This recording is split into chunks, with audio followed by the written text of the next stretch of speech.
Welcome to mega 9 TV. Telangana political field లో రోజుకో కొత్త సీన్ తెరపైకి వస్తుంది. ప్రభుత్వ ప్రతిపక్షాల మధ్య తరచూ ఏదో ఒక అంశం అగ్గి రాజేస్తూనే ఉంది. మొన్న కేసులు, నిన్న విజయోత్సవాలు, నేడు విగ్రహంపై వాదనలు, ఇలా ఏదో ఒకటి హైలైట్ అవుతూనే ఉంది.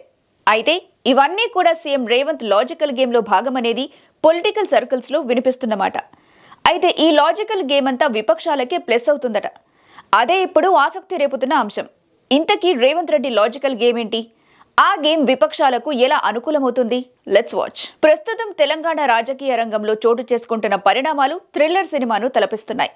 ప్రభుత్వ ప్రతిపక్ష పార్టీల మధ్య వాడివేడి విమర్శలు, పరస్పర తూటాల్లాంటి మాటలు, అధినేతలే టార్గెట్ గా జరుగుతున్న వ్యవహారాలు. అబ్బో, ఇలా ఏ అంశం తీసుకున్నా హాట్ టాపికే.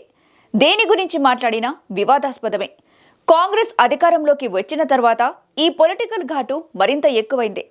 కేసీఆర్ పాలనలో అవినీతి అక్రమాలంటూ నానా హైరానా చేస్తున్న కాంగ్రెస్ ప్రభుత్వం గులాబీ పార్టీని దెబ్బకొట్టేందుకు విశ్వ ప్రయత్నాలు చేస్తుంటే అంతకు మించి ట్విస్ట్లిస్తూ హస్తానికే షాక్ ఇస్తుంది గులాబీ పార్టీ.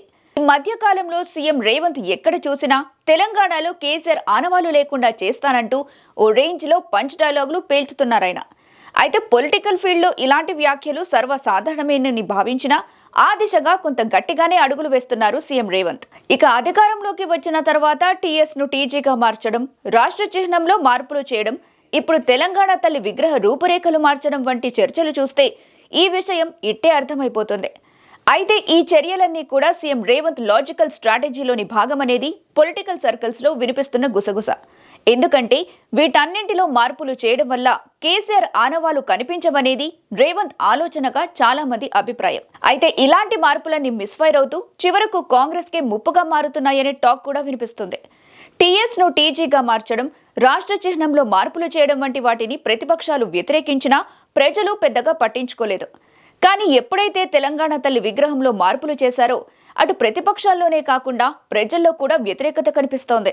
ముఖ్యంగా తెలంగాణ సంస్కృతికి ప్రతీకగా ఉండే బతుకమ్మను తెలంగాణ తల్లి విగ్రహంలో తొలగించడం తీవ్ర వివాదాస్పదమవుతుంది.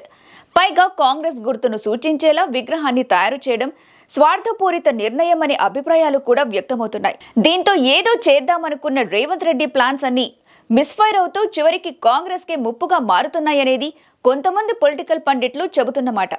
ఇంకో విషయం ఏమిటంటే రేవంత్ రెడ్డి వ్యూహాలన్నీ విపక్షాలకే మేలు చేస్తున్నాయనే చర్చ కూడా జరుగుతుంది. మరి ఇప్పటికైనా సీఎం రేవంత్ మొండి వైఖరి వదిలేస్తారా లేదా అదే ధోరణిలో వెళ్తారా అనేది చూడాలి.